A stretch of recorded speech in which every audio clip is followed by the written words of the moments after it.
Well, thanks a lot for the opportunity, Branislav. It's an honor for us to get this interview, to get this opportunity to talk and discuss hopefully interesting things.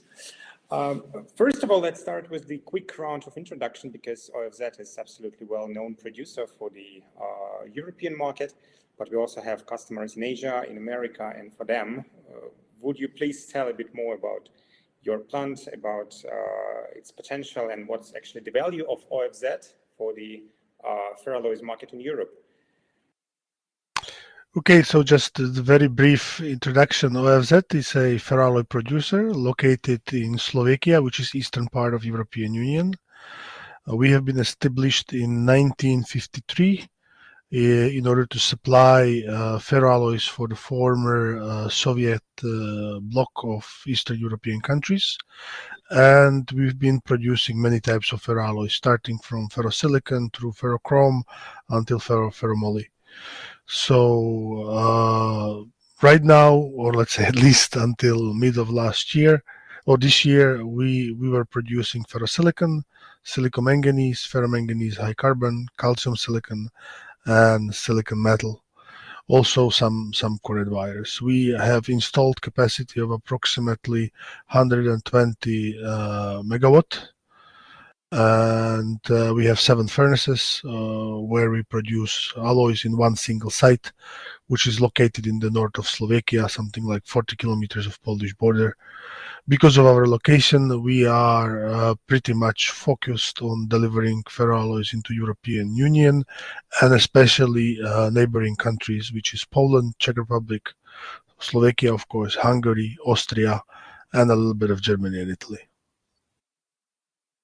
Great. In 1953, which means that the plant is actually 68 years old.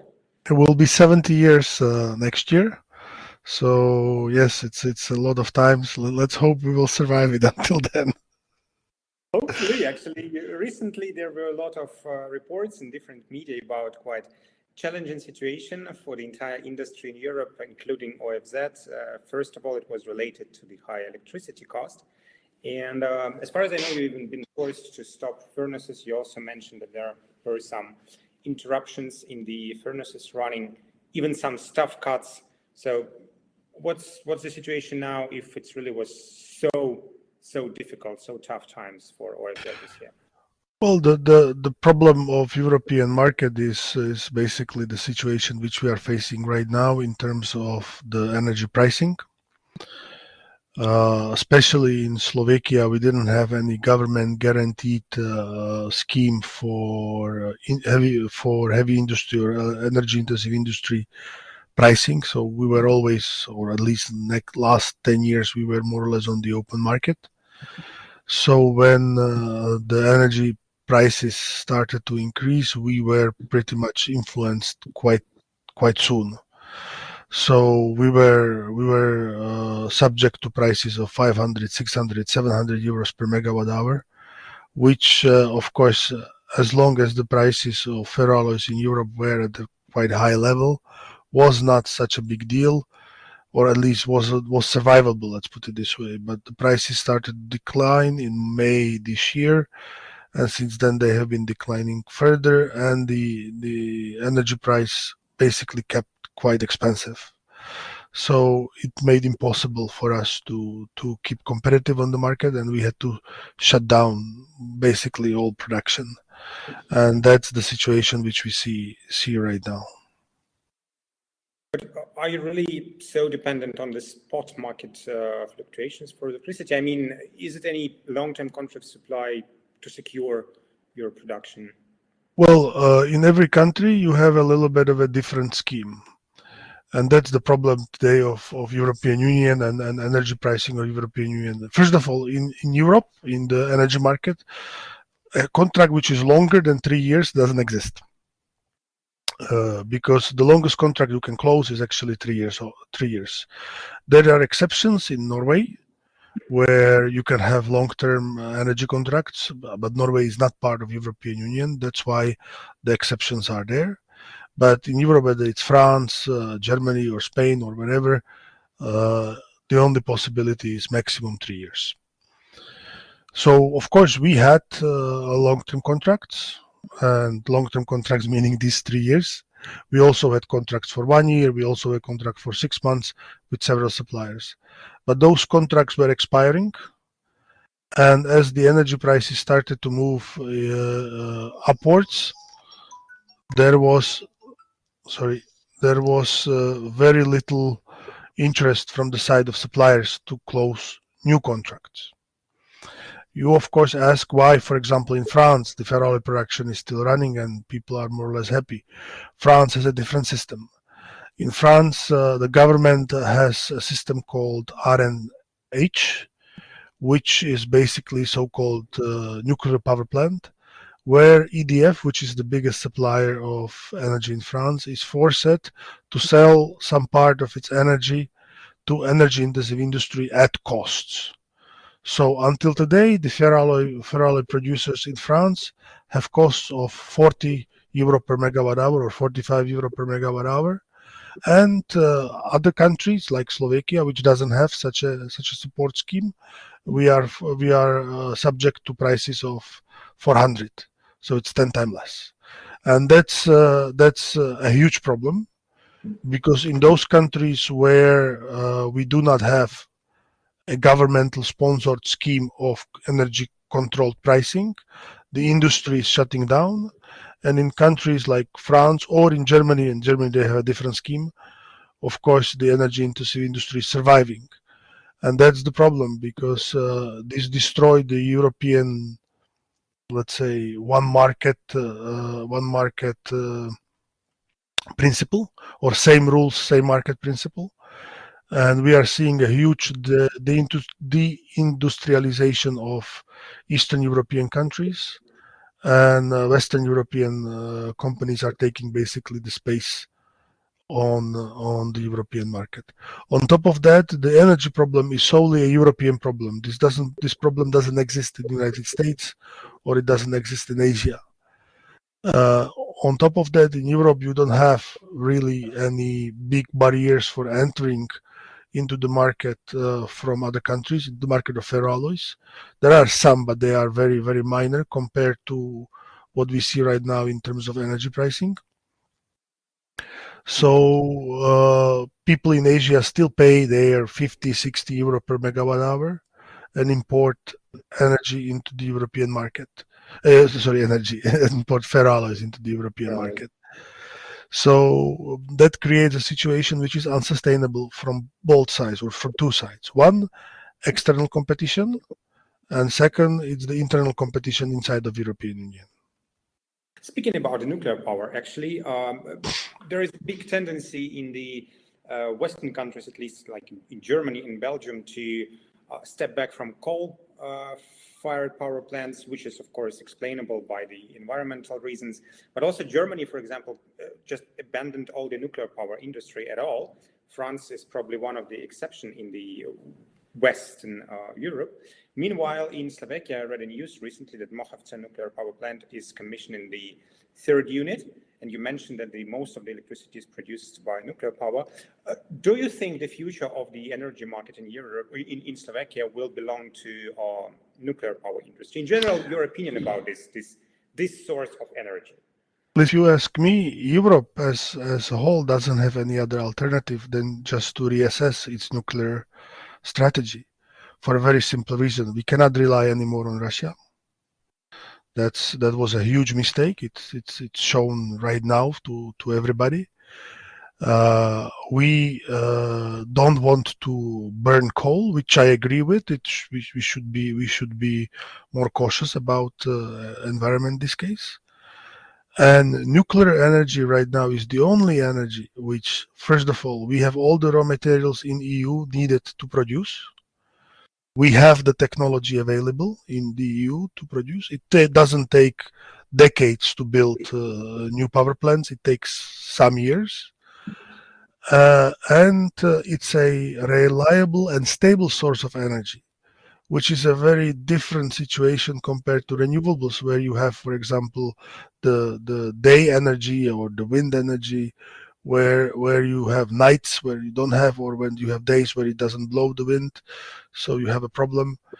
So such an energy cannot be really used for industry.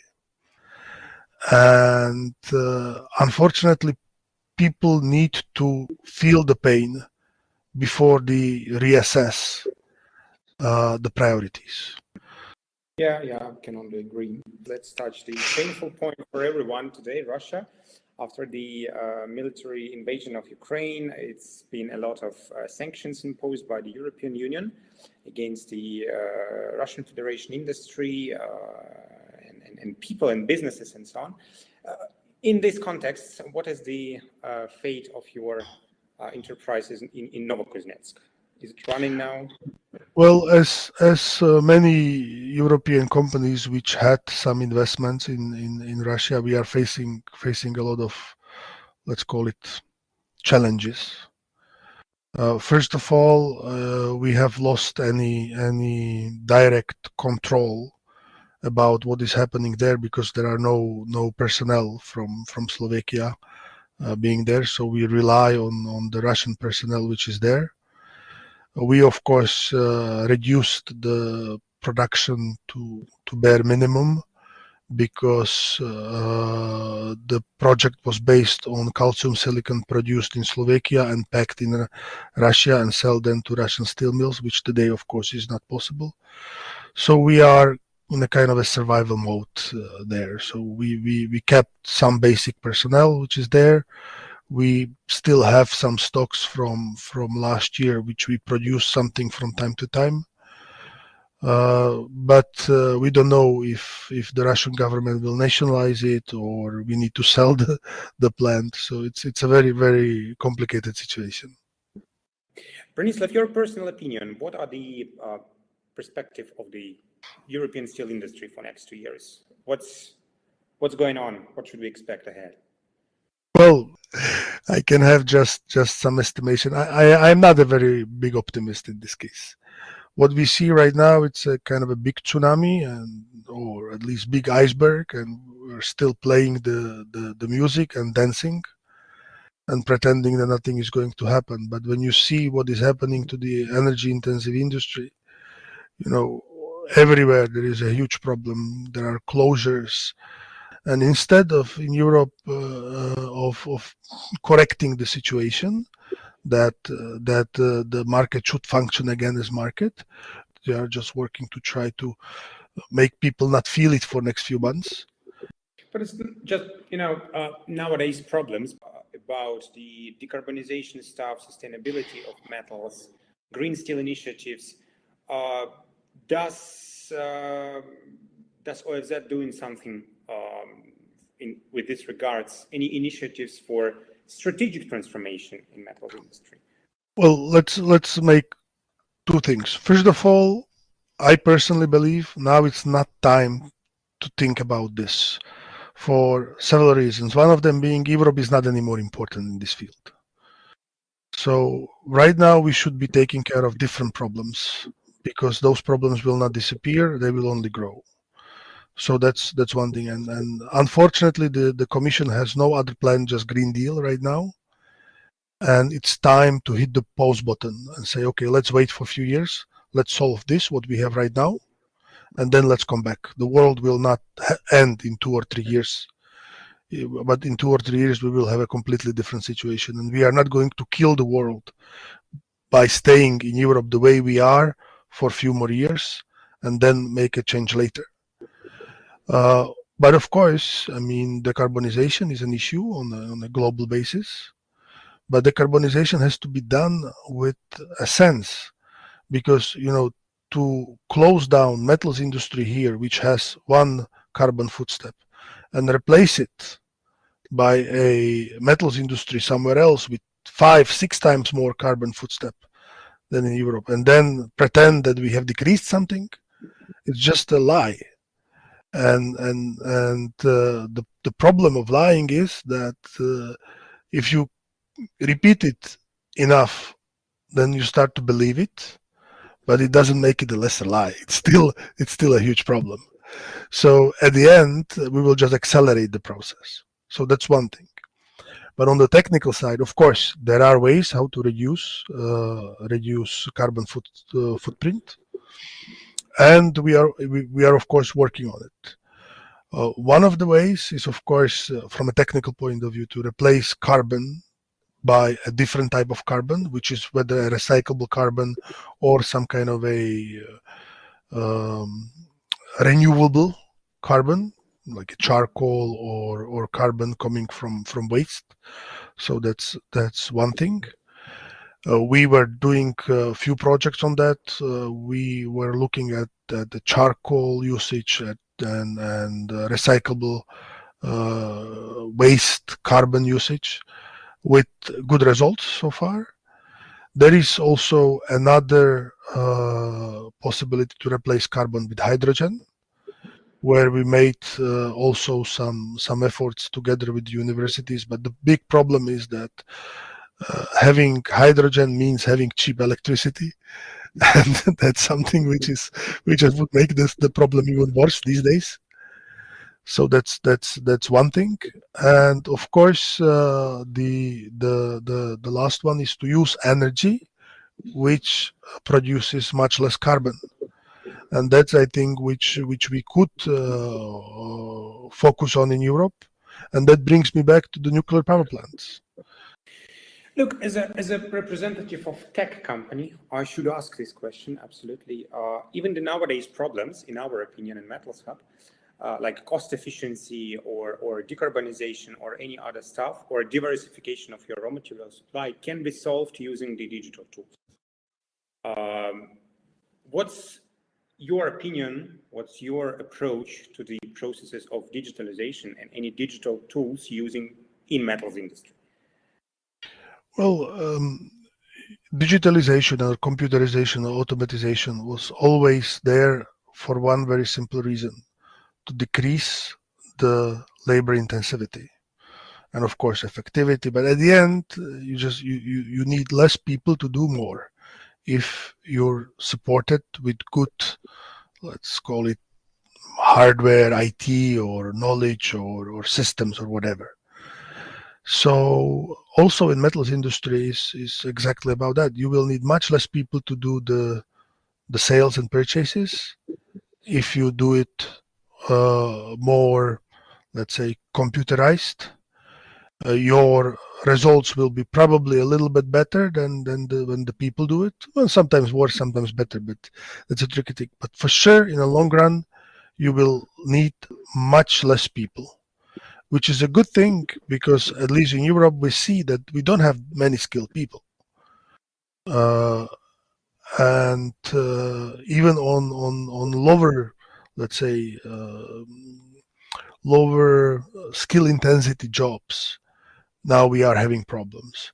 Before, it was like, we didn't have enough these top engineers which we needed, but right now we don't even have enough, let's say, lower class or middle class admin personnel to help with the situation. And that's, in my opinion, the primary role of supporting systems, to replace people and make better decisions. Yeah, we believe the same. We believe the same. Speaking about, again, efficiency in ferroalloys industry, you've been the member of Metalshub Price Index Committee since 2020, since the very beginning. We really appreciate your support. What do you think in general about the technology-based pricing of ferroalloys instead of traditional journalistic price assessments that Metalshub is now trying to develop and push across the market? Your feedback on it. Well, we need to be careful with that, because we saw what this has done with energy pricing. One of the big problems of energy market where we are is exactly the way we price right now the energy especially on the European markets. So of course, pricing it based on some real data and on some transactions and on some calculations makes a lot of sense, and thus at the end more transparency for the business.